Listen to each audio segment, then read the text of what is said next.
It's our honor and pleasure to put on this event this year together with you. I just want to take a few moments to share a little bit of the meaning behind the menorah and the message of Hanukkah. Okay, meet the menorah standing behind us. The center branch that you see there is called the shamash, and that is the flame that you use to light all the other flames. And aside from that center branch, you have 8 other branches for 8 nights of Hanukkah. Why do we celebrate 8 nights of Hanukkah? Why do we light an 8-branched candelabra when this candelabra is actually made to commemorate the candelabra in the temple, which actually only had 6 branches aside for the shamash? So why do we go from 6 branches to 8 branches? Anyone want to raise their hand and volunteer the answer? Okay. We got one in the back. Oh, who's that in the back? And you got to yell it out loud. It's because the story of Hanukkah was based on a miracle where lamp oil kept burning for 8 days and nights. Yes, thank you very much. We're commemorating a miracle that happened when the Jewish people re-entered their temple and found it in shambles. They did not have enough oil to light the menorah. They only had enough oil to light the menorah for 1 night. And they lit that oil, and it lasted for 1 night, and a second night, and a third night, and a 4th night, a 5th night, a 6th night, 7th night, and finally the 8th night of Hanukkah, when they could finally produce enough oil in the interim to continue lighting the menorah from then on. So that's why we celebrate this miracle, the miracle of 8 nights, by lighting the menorah for 8 nights of Hanukkah. Now, I have a question for everyone. How many miraculous nights of Hanukkah were there? If you listened to that story just now. How many miraculous nights were there? 7. Very good. Okay, they had enough oil to light for 1 night. So there was really only 7 nights of miracles. So seemingly, we should celebrate the miracles for 7 nights, not 8 nights, right? Why do we celebrate 8 nights of miracles? What was really the miracle of the first night? And the answer that I heard, and I found it very inspiring, and I hope you will as well, was the miracle of the first night was that the Maccabees even bothered to light the menorah at all. Right? They came back. Their temple is in shambles. They don't have enough oil to do this mitzvah, to fulfill this commandment for 8 nights. They don't have enough oil. They could have just given up and said, hey, you win some, you lose some. We can't do this. The darkness is too great. Come back in a week when we have more oil and start lighting it then. The miracle was only able to happen because they had the miracle of faith, of hope, despite the darkness, that they're going to do their part to bring light into the world. And the rest is up to God. It says in Pirkei Avot, in Ethics of Our Fathers, Lo alecha hamlacha ligmor. It's not up to us to finish the work, V'lo ata ben chorin lihibatel mimena, but we can't either ignore the work altogether. So faced with darkness in the world, faced with pain and suffering out there, we have a choice to make.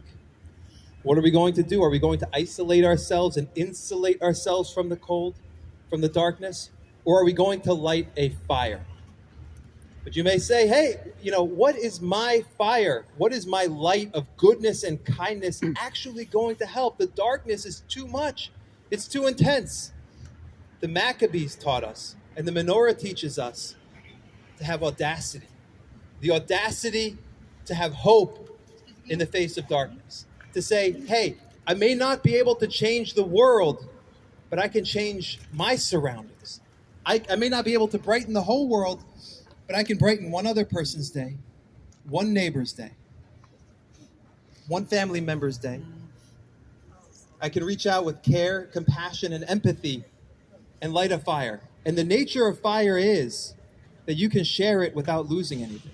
If I have a candle and I light your candle, my candle doesn't get smaller because of that. And you can, and that kindness extends. And the person whose life you changed can then go ahead and change somebody else's life. So that's my wish for each and every one of you here tonight, to think about as we go through this program, as we light the menorah, as we sing these songs, what is that candle that you're going to light tonight? Who are you going to bring it to tonight or tomorrow morning? Whose life are you going to change for the better? What act of goodness and kindness are you going to do to change the world for the better?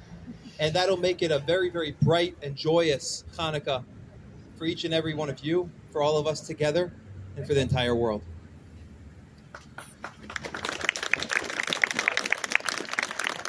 I'd like to invite my esteemed colleague and brother, Rabbi Ben Flax, to share a few words. Chanukah Sameach, everyone. Happy Hanukkah. Chanukah Sameach. It's a little hard to follow such a beautiful message, but I want to just thank everyone again for coming out tonight. It really is beautiful to see so many members of the Jewish community of Winthrop, of our faith partners and other community members within Winthrop, our elected officials on town council. We have our state rep, we have our state senator. We are just so appreciative to have such a wonderful strength and support. I also would like to thank Chief Delahanty and some of Winthrop's finest who are out here making sure that we feel safe during this time.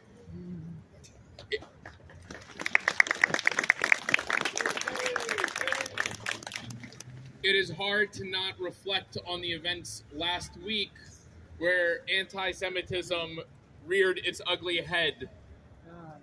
But let's not focus on that. Let's focus on what has been the response. And the response has been words of affection, words of strength, and words of support. One of the minhag's customs of the Chanukah, the menorah, is to put it in your window, or in the time of the Talmud, in the early centuries of this common era, was to have it outside the door of your home. And what better location than to have this menorah outside the door welcoming everyone into Winthrop. Yeah. So thank you all for being here. I would like to turn the mic over to our state senator, Lee Edwards, for a few comments. And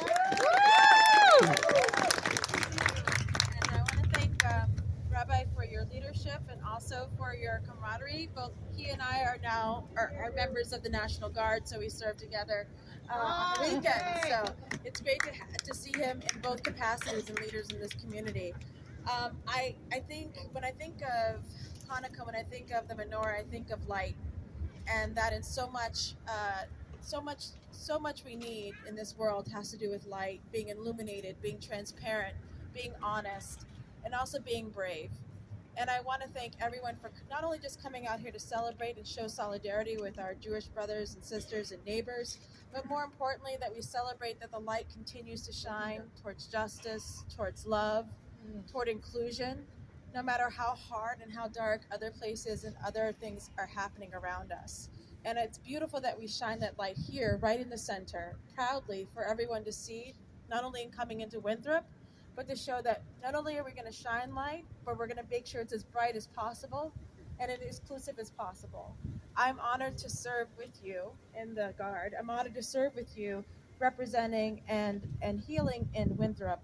And I want more than anything in the world that as we continue to shine our light and to include as many people and faiths as possible, that we do it with that small town, beautiful sense of love and spirit and neighborly love. So thank you so much for coming out, and happy Hanukkah to everyone.